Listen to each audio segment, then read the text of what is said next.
Hello guys, and welcome to this Volks Wizard video. Now today's going to be a video with a difference. Today I am going home.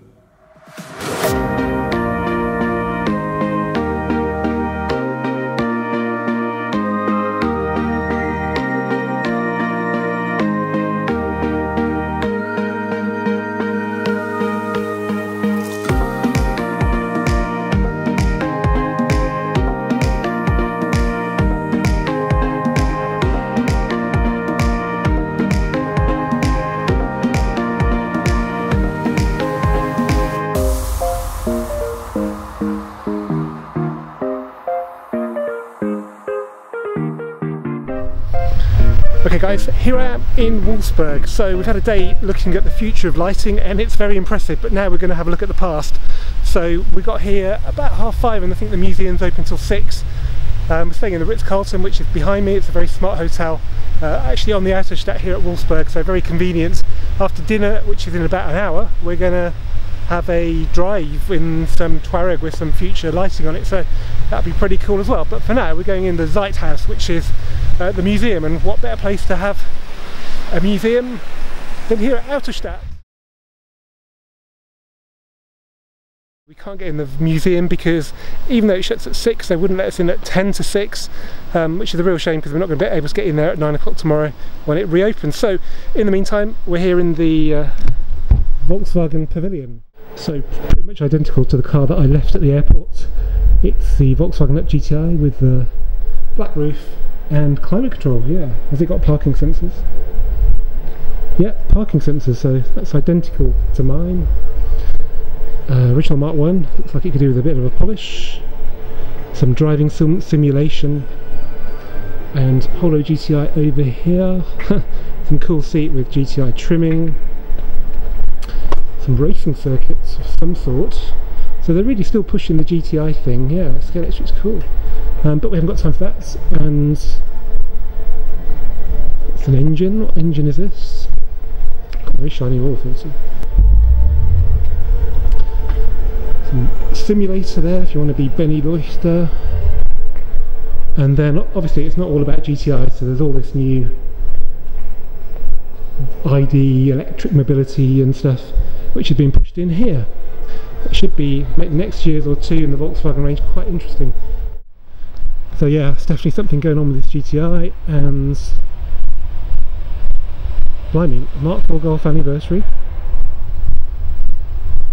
A Beetle from the museum.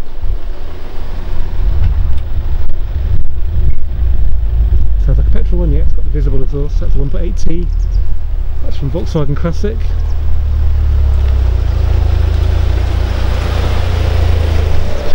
Another GTI over there.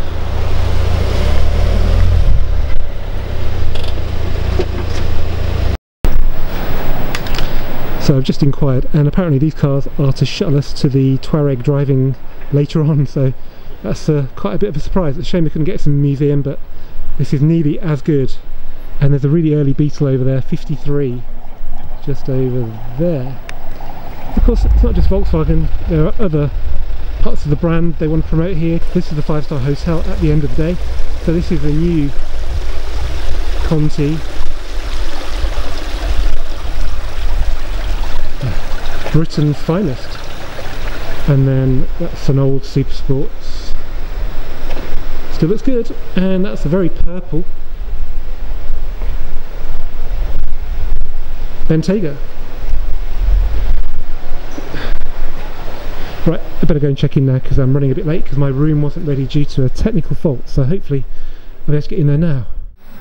Okay, here I am inside the Ritz-Carlton at the Autostadt, so I hope I'm going to get a better night's sleep tonight because I didn't sleep too well at Heathrow last night. So yeah, it's not the most exciting view for a hotel, I guess, unless you're into Volkswagen. So there's a factory over there and a car park over there. The famous 4 chimneys of the old factory are right behind me, but what they introduced here when they built this in about the early noughties was this, apart from the really flash hotel, they built a pool in the lagoon and it's heated by waste energy from the factory. So it looks pretty inviting. Unfortunately, as with all these press trips, they may look glamorous, but we do not get the time to enjoy these kind of things. So it's open till 10, but dinner's now and then there's Touareg driving later, so it ain't gonna happen. But there she is. Maybe in the morning, if I don't sleep very well, then I know I'm going to come before breakfast. Okay, I'm here in the Autostadt still. We've had our dinner now. We're about to go out and drive the new Touareg, which you can see there. But as a bit of fun, we've been driven around the site in Volkswagen classic cars. So we've been out in a sort of 70s Beetle convertible, and we've just been out in this lovely Mark IV Golf GTI anniversary. So it's just a bit of fun, but it's brilliant that Volkswagen are giving us a bit of classic amongst all the sort of cutting edge stuff that you can see on the Touareg here, and the Arteon there, and the e-Golf here. Also this very early 1953 Beetle, which we could go at if we wanted.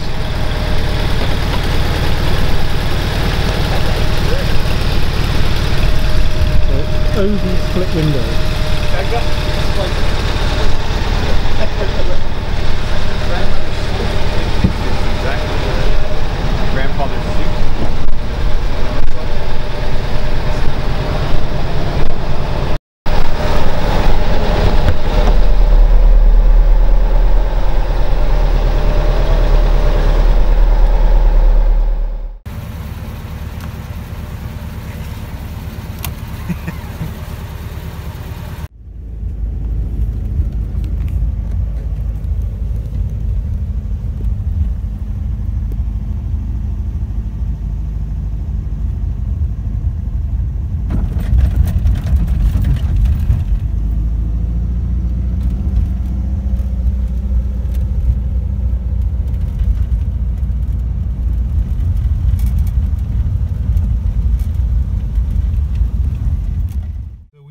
Project a brand image onto the road, onto the wall, and we can also animate it, so that shows you the possibilities we already have with the given resolution of 30,000 pixels here.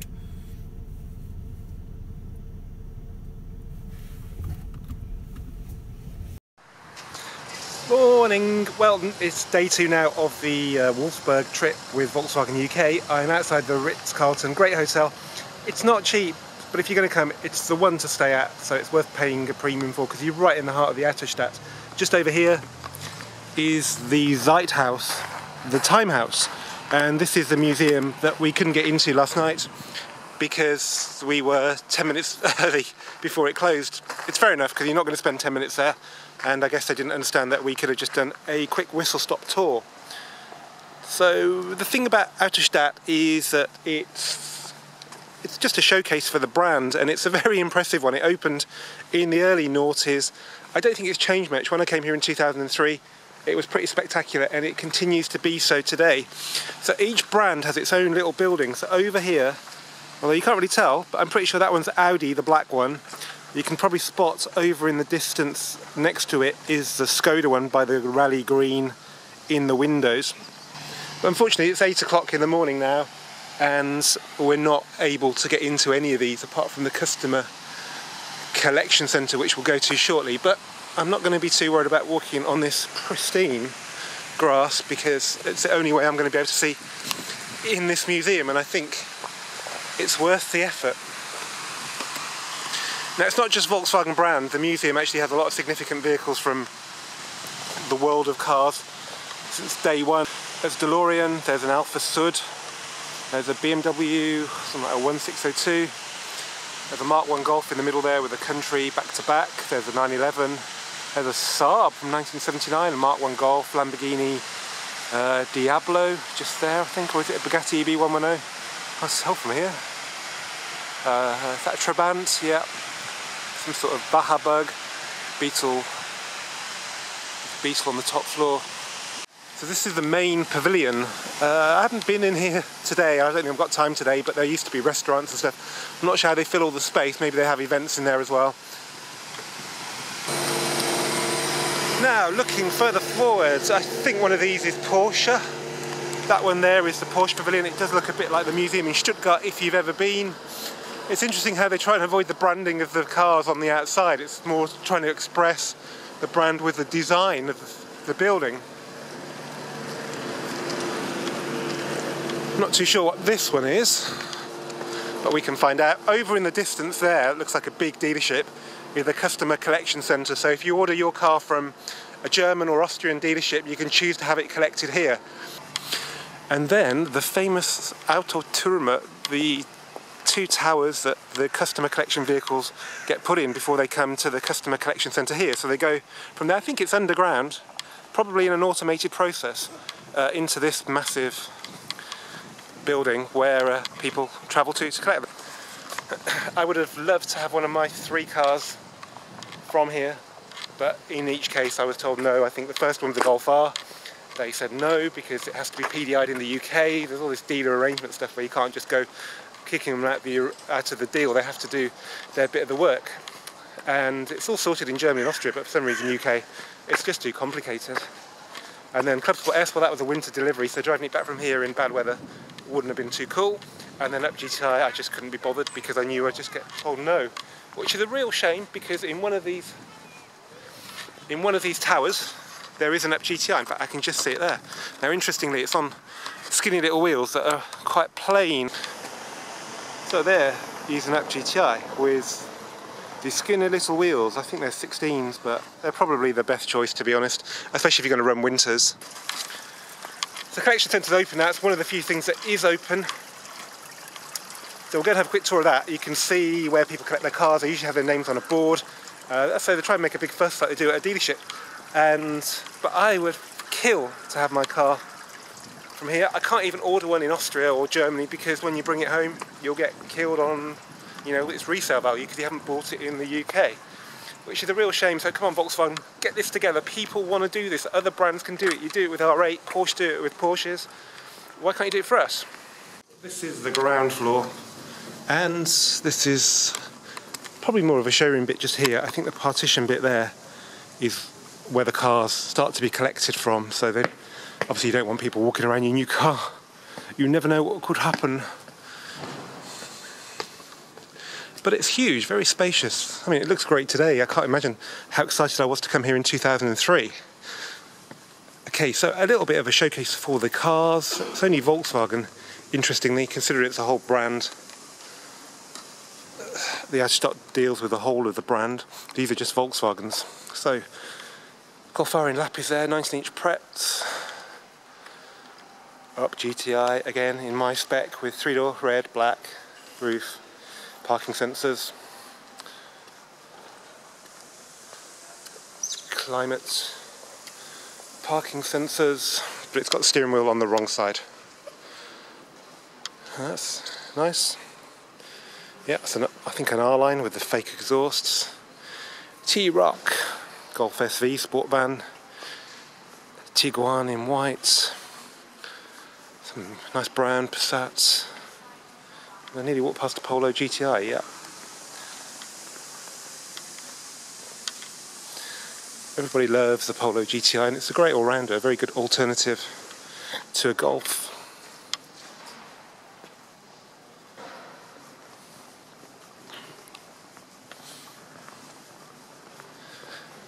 And an up with an open-air sunroof.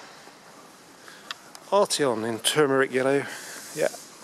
I love this colour, but I'm not sure I'd be brave enough to order it. And as you can imagine, there's a wide range of accessories that are available in here, although, is it open? No. Look at all that GTI stuff.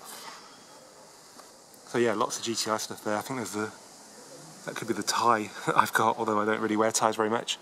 But some good stuff down there. I'm not sure what that means, probably don't come in, but I'm going to anyway. So you can see on the board there, those are the names of the people collecting their cars. And this is a lounge where they're waiting for them to be prepared. You can imagine some people turn up at the same time. Oh look, there's an up GTI, again with those skinny little wheels. So yeah, it's white, black roof, can't really see much else, but they don't look too bad actually. I wonder how it drives on those skinny little wheels and what tyres they've got. Can I get through? Probably not. Because as I say, these are paid for cars that they don't want people, you know, damaging, so I'll just have to try and zoom in. No, that's not going to work. Anyway, I'm not completely sure what these booths are. There might be configuration rooms where you can see your car in 3D. I'm probably going to get booted out soon for being somewhere I shouldn't be. But they're very swish. And you can't walk right around, obviously. So I suppose we can go inside. Let's just see what we can break. So will it sense we're here? No. No. It, to me, looks like you'd come here and there'd be some, maybe it's a handover thing. It's pretty swish, and if you buy a Volkswagen camper van, you probably need all these seats. 1, 2, 3, 4, 5, 6, 7, 8, 9. Yeah. Okay, as you can imagine, as they do this really well in Germany, there's a great load of places to eat here. So there's a cafe next door, but it's called a tachometer, which looks like a typically relaxed German eating establishment, where there are some sweets and some cakes, some cereal, plenty of coffee selection, soft drinks, bread stuff, meat products as you'd expect from Germany. I think you might be able to get the famous Volkswagen currywurst, which is its own part number there. And finally, in the shadow of the tower is the Audi Pavilion. Again, it's just so beautiful here. There were people doing groundwork, you know, looking after the grounds. I mean, there's one over there now, but they were doing it at 11 o'clock last night. Beautiful little cafe there. Amazing. Alright, so this is the Audi Pavilion. That's the Neue A1 with a 30 TFSI badge on it. Black badges as well, which have taken a bit of time to come through. Very nice white rally inspired wheels there, although they are rotored, but they look pretty cool. 3 nostrils on the front. That car is going to sell in a big number. So the Autoturma towers are over there, and then you've got this road with various different levels of paving. Bizarrely, I think it's some suspension test unofficially, but you've got like all different sorts of paving. It's bizarre. It's like it does look like a suspension test facility. I think this version is the English bit of road here. Okay guys, I hope you've enjoyed this Volkswagen video here from the amazing Autostadt. If you have, give it a thumbs up. Please subscribe and see you for the next one soon. Bye bye Zeithaus. We will be back and we will go and have a look at that W12 650